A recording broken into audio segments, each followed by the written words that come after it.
If all of this is sounding a little complex, you might be considering skipping the hard part by outsourcing your SEO. But can you trust an SEO company to do the best possible job for your site and for your brand? While there are a ton of great SEO companies out there providing valuable work and helping companies to reach new heights in terms of their exposure and profits, the unfortunate fact of the matter is that there are probably more not so great SEO companies. These are the companies that didn't get the memo when Google changed. They're the companies that still insist on keyword stuffing and link spam.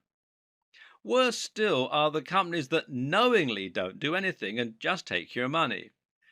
And the problem is that it isn't easy to tell the two apart. How do you know if your SEO company is offering great value for money or whether it's actually just twiddling its thumbs and sending you large invoices every few months? Now, this isn't a problem you face with most other industries. If you hire someone to paint your fence, then at the end of the day, you can see the work they're doing and you can decide for yourself if you're getting your money's worth.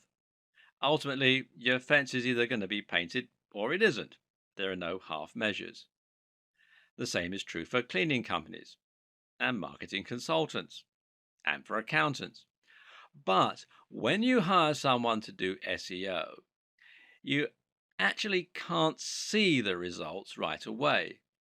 It can take months for SEO to have a positive impact on your site's ranking, and even when it's been done well, there's no guarantee you'll get to page one. And worse, most people don't have a comprehensive knowledge of SEO, and so they don't know what the companies should be doing to help them get the best results. How can you check on someone if you don't know what they're meant to be doing? In fact, even if you handle SEO yourself, it can still be hard to know if it's working or not. There are some metrics and tools you can use to measure how well your site is doing, though, and I'll talk about them in the next video.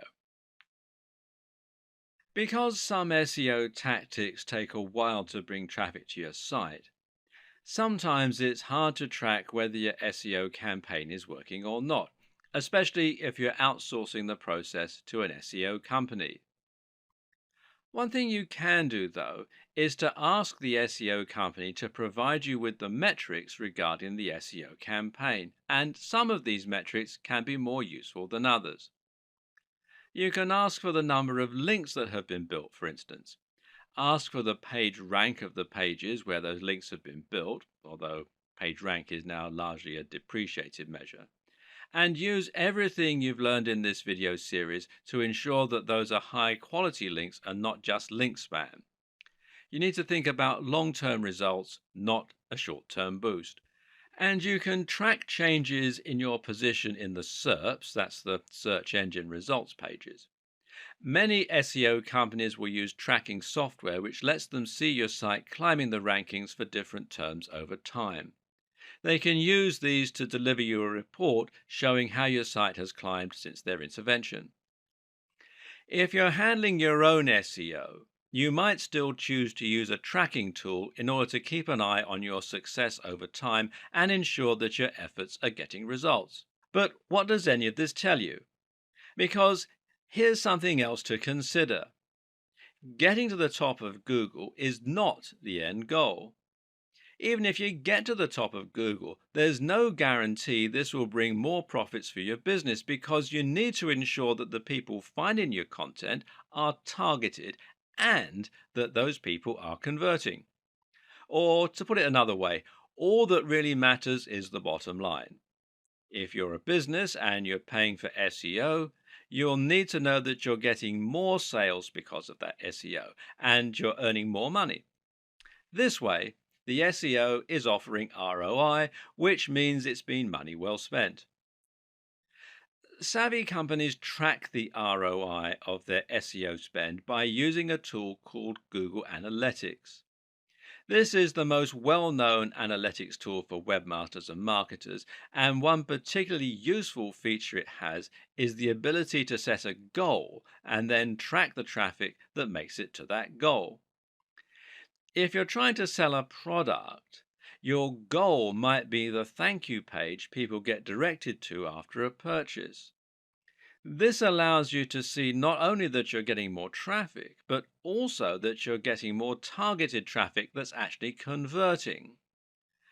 Better yet, Google Analytics will be able to tell you where those converting visitors come from.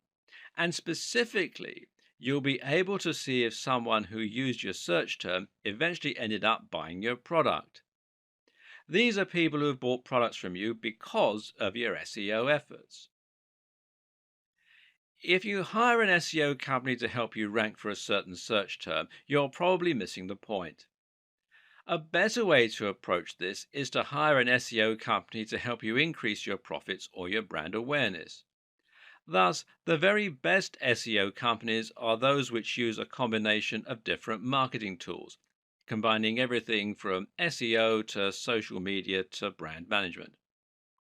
Part of this is choosing the right search terms. So, if you let your SEO company choose your search term and they don't increase your profits, they might be good at ranking, but it's not a good strategy. It's important to know whether ranking for the particular phrase you're interested in is actually going to translate into tangible results.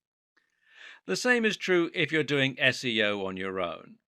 And one way you can check how successful your SEO is likely to be before you spend lots of time and or money on it is to use PPC.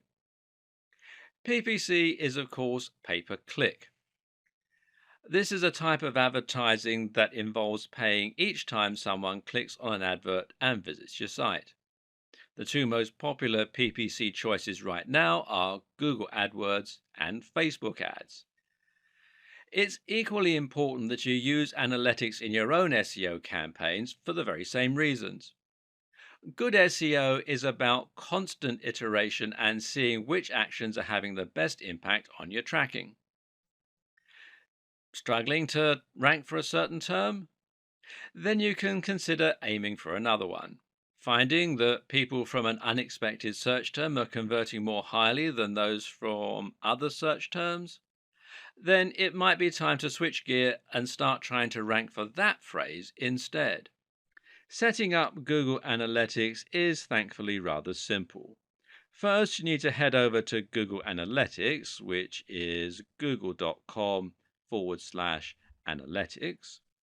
And then you'll need to add a small tracking code to each page of your site. If you're using WordPress, you can also use a plugin to do this. Then you can set up your view, which will let you choose which stats you want to look at.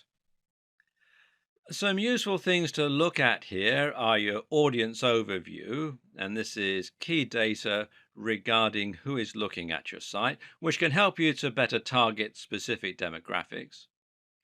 Acquisition, this is where your traffic's coming from. Real time, which shows you how many people are on your site right now, and the aforementioned goals. With what we've covered so far, you should now know everything you need to know in order to begin a modern and effective SEO campaign. The problem, though, is that, as we've already mentioned, SEO is something that is constantly evolving and changing. We already know that Google has a lot planned for its search algorithm in the future. And the first big change we can expect to see going forward is the introduction of a real-time algorithm. This means any changes made to your site's SEO might be reflected immediately in the search results. This is expected to affect Penguin predominantly, which means it will have the biggest influence on inbound links and whether your backlink profile is mainly made up of high quality links or spam. In this case, adding a spam link to your site could result in an immediate downgrade to your ranking. Likewise, though, the reverse could also be true. Using the disavow tool could help you to see an immediate recovery, while a very good link could result in an immediate boost to your site. It's also not too much of a stretch to expect that in future we might see this start to apply to other aspects of SEO, including the ranking of sites and pages. We already see newspaper stories appear very quickly in Google's search results. So, what should you do to make sure that you'll benefit from these changes? How can you future-proof your site in this regard? Well, one tip will be to stay on top of your links disavowing and to make sure you're constantly adding links and removing the unnecessary ones. In the future, bigger sites may need to have a whole dedicated team working on keeping their links profile healthy around the clock. Likewise, make sure to keep updating your site regularly and to keep the date as a schema in all your content. One good way to know what's coming in the world of SEO is to keep your eyes peeled to industry news sites and specifically to Google's own blog. Another is to think about the direction that Google is heading in and to try and guess what its larger plans are. And right now, everything is pointing towards a heavy investment in voice search and AI.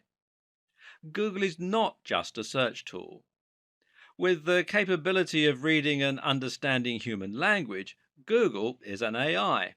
And what's more, it's shaping the way we develop our content, whether we like it or not.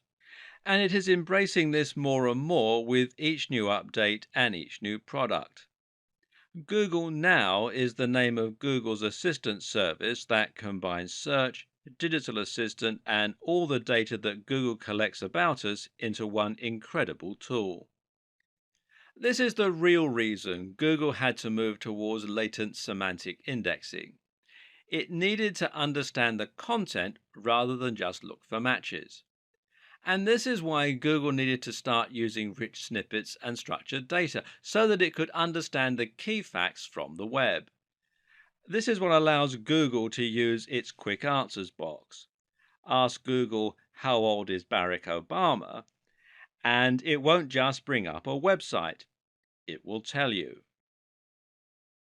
And Google also has localization and previous query functions.